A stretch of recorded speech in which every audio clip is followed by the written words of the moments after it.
Eccoci qua ragazzi, salve a tutti, bentornati sul canale. Avevo avvisato stamattina nel video post match del giorno dopo di Napoli-Bologna che probabilmente sarebbe arrivato un nuovo video di calciomercato nel pomeriggio o al massimo entro domani in mattinata, ma visto che Calenda tuona Osimhen non è un pacco e quindi si sfoga, c'è la situazione che dira un attimo da analizzare, una telefonatina che è una chiacchiera di mercato, credo, lanciata da Tancredi Palmeri per quanto riguarda Skriniar e un'eventuale telefonatina ad Antonio Conte e i due esterni accostati al Napoli, perché si sta parlando tanto da esterni e molto probabilmente si interviene pure. Fatemi sapere la vostra qui sotto nei commenti, iscrivetevi al canale ovviamente come sempre per chi passa per la prima volta sotto questo contenuto attivando la campanellina delle notifiche, passaggio importantissimo per restare aggiornati ogni qualvolta esce un nuovo video. E partiamo proprio da Khedira e poi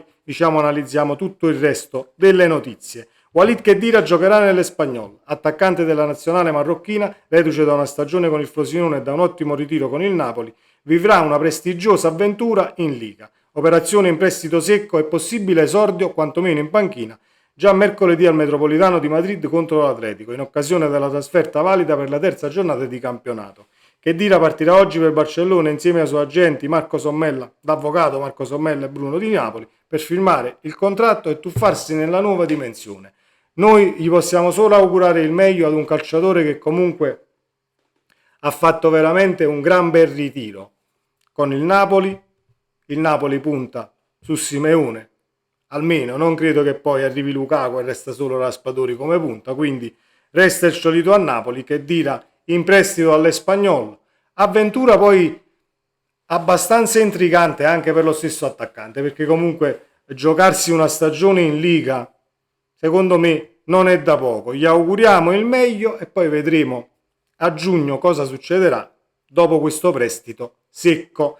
La telefonatina è uscita da Tancredi Palmeri e io già non mi fido perché è uscita da Tancredi Palmeri, però non è che sono prevenuto, però diciamo che la valuto una chiacchiera piuttosto che un'indiscrezione, però la considerazione sul calciatore in questione, ovvero Skriniar, secondo me va fatta perché non si discute. Per quanto mi riguarda, il difensore in una difesa a 3 alzeresti un muro, non voglio dire invalicabile, ma di tutto rispetto, ecco, a livello difensivo. Stona però l'ingaggio del calciatore, non sono andato a rivedere le cifre, ma credo che si aggiri intorno ai 10 milioni all'anno e più, quindi pur inserendolo in un'eventuale trattativa, magari Osimhen al Paris Saint-Germain, credo che comunque l'ingaggio non sia sostenibile visto poi i tesserati che ha in squadra e l'ingaggio che dà a Lukaku e quant'altro, però dividendolo forse l'ingaggio ci si potrebbe anche riflettere un attimo. È solo una chiacchiera, però Skriniar per me resta tanta roba, al di là che si possa dire, no? Carriera in parabola discendente, non sta giocando, è fuori rosa e quant'altro. Io non ne discuto assolutamente le caratteristiche tecniche che a me sono sempre piaciute e in una difesa a 3 farebbe ancora la differenza. La situazione Calenda, Osimhen e poi passiamo ai due esterni che sono stati accostati a Napoli in questi ultimi giorni. La situazione Calenda. Roberto Calenda tuona, probabilmente commenta senza citarle le offerte arabe per il suo assistito. Osimhen è un giocatore del Napoli con un contratto rinnovato recentemente con reciproca soddisfazione. Reciproca è sempre da vedere. Ha fatto la storia in azzurro e quando ci sono state offerte importanti, anche quest'anno abbiamo sempre accettato le decisioni del club. Come ho già detto, non è un pacco da spedire lontano per fare spazio a nuovi profeti. Victor è stato eletto calciatore africano dell'anno, ottavo al pallone d'oro, ha ancora tanto da dire in Europa, serve rispetto ed equilibrio. Perché Calenda se ne esce così? Perché Victor Osimhen ha rifiutato il trasferimento in Saudi League, per il momento è andata così. Il Napoli ha ricevuto un'offerta per il cartellino dall'Al-Ahly, uno dei club del fondo PIF, sovrano dell'Arabia Saudita, compresa tra i 70 e gli 80 milioni di euro, ma Osi ha ringraziato e declinato, ma noi questo lo sapevamo già che nel caso arrivava un'offerta da lì giù comunque non sarebbe andata assolutamente in porto.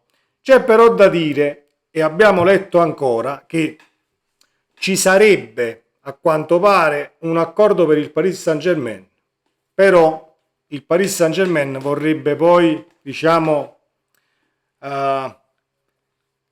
l'acquisto già fatto di Kvara per giugno prossimo, e quindi sempre presi per la gola. Mi auguro che il Napoli non arrivi poi a questo, perché poi si presentano con un'offerta al limite, a quanto si legge, da 100 milioni di euro, però poi gli devi dare anche Kvaratskhelia già da adesso, e mettere un calciatore in queste condizioni mentali, con una stagione poi da fare ancora a Napoli e per l'età che ha Kvara, non credo sia una scelta molto giusta. Poi si può anche pensare, però rifiuti un'altra volta, può darsi che si crea la stessa situazione Osimhen.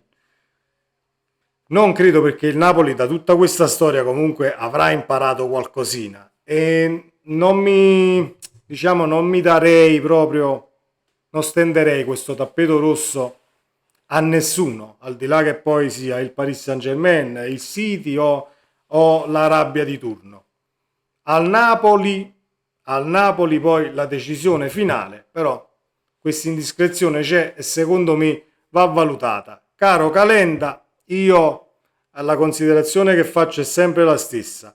Il procuratore di un calciatore dovrebbe ricordare che è suo compito trovare un acquirente per il suo assistito e fare il bene del suo assistito, per poi portare un'offerta congrua alla società, che valuta e ovviamente prende in considerazione o non prende in considerazione. Se ogni volta che si presenta un'offerta per Osimhen, che poi il calciatore non accetta o al procuratore non va bene e ne dobbiamo fare una diatriba, allora prepariamoci a 3-4 giorni di mercato dove ogni 3 ore arriva l'offerta per Osimhen. No, Osimhen non si muove, là non ci vuole andare, Can ci piace, là così e quaccoli.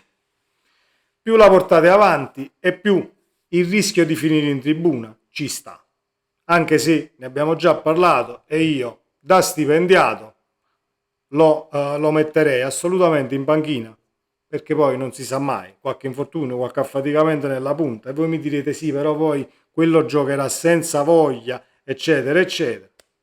Basta, non lo paghi. Oppure Osimhen non vale più i soldi della clausola, o non te li vogliono dare tutti i soldi della clausola, perché tecnicamente non è che vale 130 milioni. Ricalcoliamo questo ingaggio in base a quanto vale, perché poi non possiamo nemmeno andare troppo oltre, né con le considerazioni né tantomeno con, diciamo, lo sparare ogni volta che si presenta l'offerta per Osimhen. Esce il procuratore di turno e dice no, là non si fa, qua non si fa, a voi non va bene niente, vedete di portare i fondelli via da Napoli quanto prima, così siamo tutti contenti. Detto questo, passiamo agli esterni, perché è ciò che ci interessa e non poco. Si parla di Dedic del Salisburgo e si parla di Correa del Valencia. Allora, due esterni che a me piacciono tantissimo. Se diciamo devo avere una preferenza, ma è la mia personale considerazione, a me Correa del Valencia piace tantissimo. Non è che Dedic sia assolutamente scarso o inferiore, sono forti tutti e due, però ciò che mi piace di Correa è l'educazione per quanto riguarda l'intervento, sempre pulito, con i tempi giusti.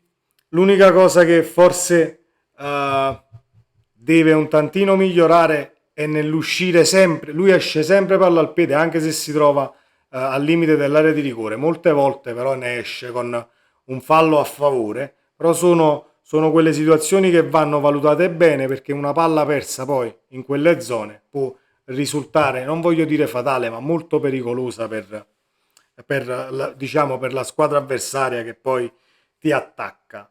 Dedic è più secondo me, è sempre la mia considerazione, poi correggetemi se sbaglio, è molto più calcolato, ordinato anche lui, due calciatori, uno meglio dell'altro. Forse più abbordabile economicamente la situazione Correa del Valencia. Poi vedremo le cifre nel caso si dovesse affondare il colpo o l'indiscrezione di mercato vada avanti e diventi molto più, diciamo, di un'indiscrezione e di una chiacchiera. Però la sostituzione di ieri per quanto riguarda Spinazzola in campo al posto di Mazzocchi schierato a destra è un input non da poco, perché serve almeno un esterno e sia Dedic e sia Correa possono giocare a destra e a sinistra, schierati a destra però prevalentemente, ma fanno bene anche in quel di sinistra, e quindi il Napoli potrebbe un tantino rifarsi il look sugli esterni. È una settimana di mercato, o meglio, meno di una settimana perché manca pochissimo alla chiusura. Il 30 si chiude, bollentissima. Aspettiamo di intasare Villa Stewart e concludiamo per quanto riguarda Lukaku gli ultimi dettagli sui diritti d'immagine e anche McTominay. La situazione Gilmour, come vi ho detto ieri, non è molto chiara e quindi probabilmente più McTominay che Gilmour, ma seguiremo da qui a domani e in questi giorni che restano di calciomercato anche la situazione centrocampisti, aspettando poi le visite mediche per Lukaku in primis, che già si è detto non dovrebbe farcela comunque per il Parma, scusate, la partita di campionato, e quindi vedremo, credo, di nuovo il Napoli che ha giocato ieri sera. Ben venga poi la prestazione di ieri sera, perché se comunque portiamo a casa il risultato tenendo ancora a botta un tantino, diciamo che abbiamo ovviato anche a questo piccolo ritardo di calciomercato per dare a Conte un attimo la squadra un tantino prima, ma meglio tardi che mai, e speriamo che l'esterno si faccia, così ci completiamo esterno, centrocampista e punta,